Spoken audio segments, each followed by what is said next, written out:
Buen día para todos, mi nombre es Juan Pablo Aristizábal y el día de hoy les vengo a presentar mi proyecto, que es la descontaminación de agua por procesos de ósmosis inversa mediante el uso de membranas de polisulfito. Tenemos una problemática y es que en la actualidad el medio ambiente y en general los ecosistemas se ven altamente contaminados a causa de diferentes residuos y procesos industriales que generan especies nocivas. Entre los ambientes que se ven altamente afectados se puede mencionar el agua.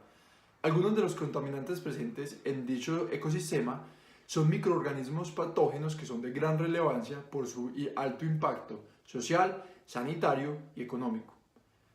En vista a dichas problemáticas, se hace necesario el uso continuo de tratamientos químicos, principalmente cloro y ozono, que garantizan la desinfección del agua. No obstante, su coste y la continua producción de residuos químicos introducidos directamente en la red de distribución de aguas recomiendan el desarrollo de métodos alternativos más económicos y más limpios. Se requiere que continuamente se innoven técnicas para la remediación y tratamiento de nuestros recursos naturales.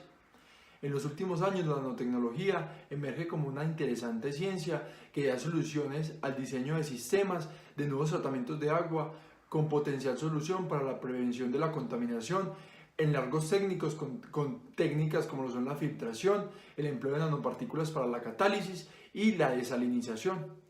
Algo muy importante, digamos, el desarrollo de la nanotecnología también se puede potenciar en técnicas convencionales ya existentes para el tratamiento de aguas, como lo son la adsorción, la floculación y la coagulación.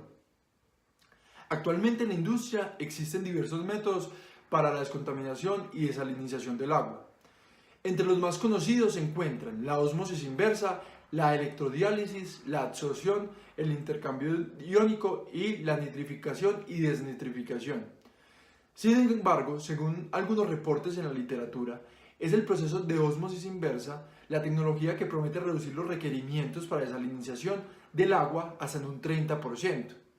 Haciendo uso de compositos tales de tanto de membranas con nanotubos de carbono como membranas biomiméticas. Por esta razón, el objetivo de este trabajo y de este video es proponer el uso de membranas de polisulfona que aumenten las propiedades físicas del material para procesos de ósmosis inversa en la desalinización y descontaminación de agua. Se debe tener presente que el proceso de ósmosis inversa se da cuando tenemos dos líquidos con diferente concentración salina separados por una membrana semipermeable. ¿Qué es lo que pasa? Se establece una diferencia de presión entre una y otra parte de la membrana que está en función de la concentración. Esta presión se denomina osmótica y se hace pasar agua del lado de menos concentración al lado de más concentración hasta que se igualan las concentraciones. Durante este proceso se considera que es una eliminación prácticamente total de sales disueltas y total de los sólidos en suspensión. Debido a eso, este proceso es de gran elección cuando se necesita agua muy pura o para bebida. Se tiene que la ultrafiltración también es un proceso de separación por membrana, igual que la ósmosis inversa, la nanofiltración y la microfiltración. La diferencia entre ellas radica en el tamaño de la partícula que retiene y la presión bajo la que opera.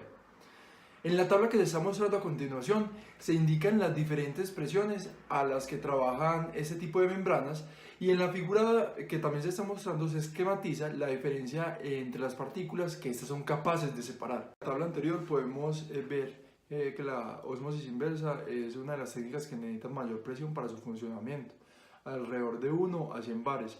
Además que tiene algunos índices bastante altos como lo son la temperatura, el flujo, los intervalos de lavado, la concentración de agentes oxidantes y la luz ultravioleta. Además se reporta en la literatura que ciertas membranas pueden sufrir daños en su porosidad cuando se utilizan pHs entre 3 y 10 y cloro alrededor de 0.2 partes por millón. Esto es importante porque el material que vamos a elegir debe soportar todas esas condiciones. Las membranas de ósmosis deben tener factores de gran relevancia como lo son la capa expuesta al fluido que debe ser óptima para rechazar sales y la capa interna de soporte que debe ser óptima para la resistencia a la compresión y presión con mínima resistencia a permear el flujo.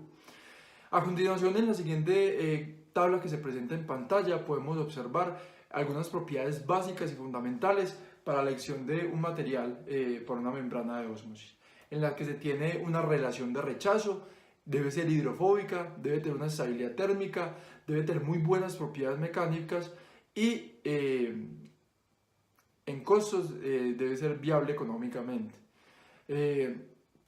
Según lo reportado en la tabla anterior, el material de la membrana debe ser estable a una amplia gama de pH y temperaturas y debe tener una buena integridad mecánica, ya que la vida útil de la membrana depende de ello.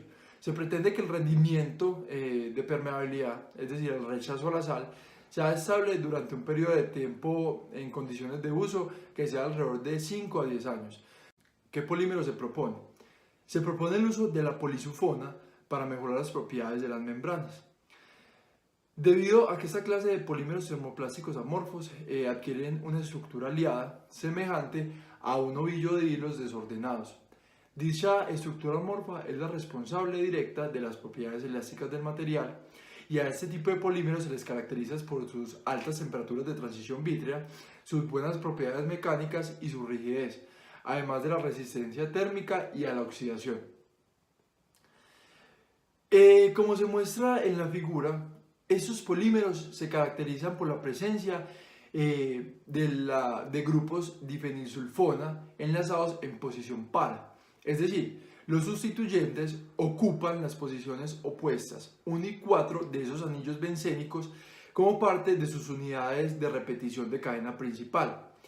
La unidad básica de repetición de cualquier polisulfona contiene unidades sulfona, arilo y éter que son parte de la estructura principal y hacen parte como de su columna vertebral.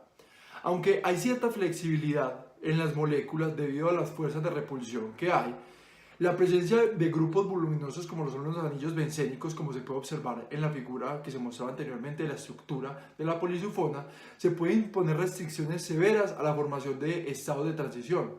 Este retraso e impedimento de las reacciones a causa de la interferencia espacial de los grupos, a lo que se denomina impedimento estérico, es uno de los principales efectos estéricos primarios y se observa cuando hay un gran amontonamiento de grupos en el estado de transición. La temperatura de transición vítrea. Según el análisis por calorimetría diferencial de barrido, la temperatura de transición vítrea para la polisulfona es de 190 grados centígrados.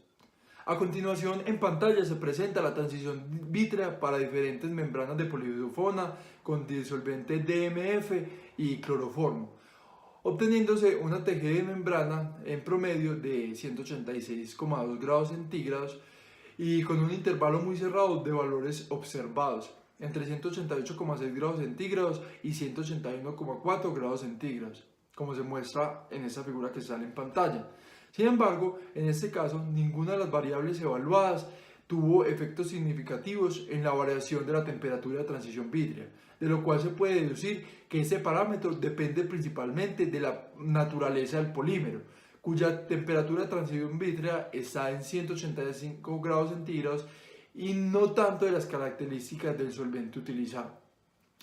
La temperatura se considera entre 25 grados centígrados, favoreciendo el rendimiento a las temperaturas altas, siendo la máxima de trabajo 30 grados centígrados. Por esta razón, la polisulfona es un polímero apto para el trabajo de membrana de ósmosis, es decir, no vamos a tener problema con ella.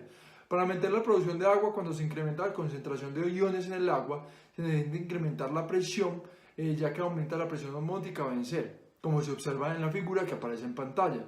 Por esa razón, el material debe tener excelentes propiedades mecánicas ante la compresión y deformación que garanticen el buen funcionamiento de la membrana.